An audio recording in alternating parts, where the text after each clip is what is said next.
কুষ্টিয়াতে বাংলাদেশ লাঠিয়াল বাহিনীর ওস্তাদ ভাই সিরাজুল ইসলাম হক চৌধুরীর ৩৮তম প্রয়াণ দিবস পালন উপলক্ষে চলছে লাঠি খেলা।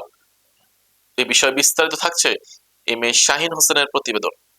বাংলাদেশ লাঠিয়াল বাহিনীর প্রতিষ্ঠাতা সিরাজুল ইসলাম চৌধুরী ওস্তাদ ভাইয়ের ৩৮তম ও সাবেক সাধারণ সম্পাদক মঞ্জুরুল হক চৌধুরী রতনের ১৫তম প্রয়াণ দিবস পালিত হয়। পরিবারের দাবি, গ্রাম বাংলার এই খেলার প্রধান উদ্যোক্তা ছিলেন সিরাজুল ইসলাম চৌধুরী। বাংলাদেশের প্রথম নারী লাঠিয়াল তারই কন্যা দেশ বরণ্যের লাঠিয়াল ডাক্তার শাহানা আক্তার চৌধুরী।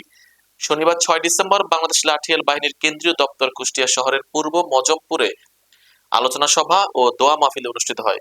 আজ থেকে ৩৭ বছর পূর্বে ১৯৮৭ সালের ৭ ডিসেম্বর তিনি চিরবিদায় নিয়ে চলে গেছেন, রেখে গেছেন এই ঐতিহ্যবাহী লাঠি খেলা। সরকারের সংস্কৃতি বিষয়ক মন্ত্রণালয়ের পৃষ্ঠপোষকতা পেলে এই ঐতিহ্য রক্ষা পেতে পারে, তা না হলে কালের বিবর্তনে হারিয়ে যাবে গ্রাম বাংলার লোকজ ঐতিহ্য লাঠি খেলা। দাদা ওস্তাদ ভাই সিরাজুল ইসলাম হক চৌধুরী ঐতিহ্যকে ধরে রেখেছেন কুষ্টিয়ার একমাত্র নারী লাঠিয়াল রূপন্তী চৌধুরী।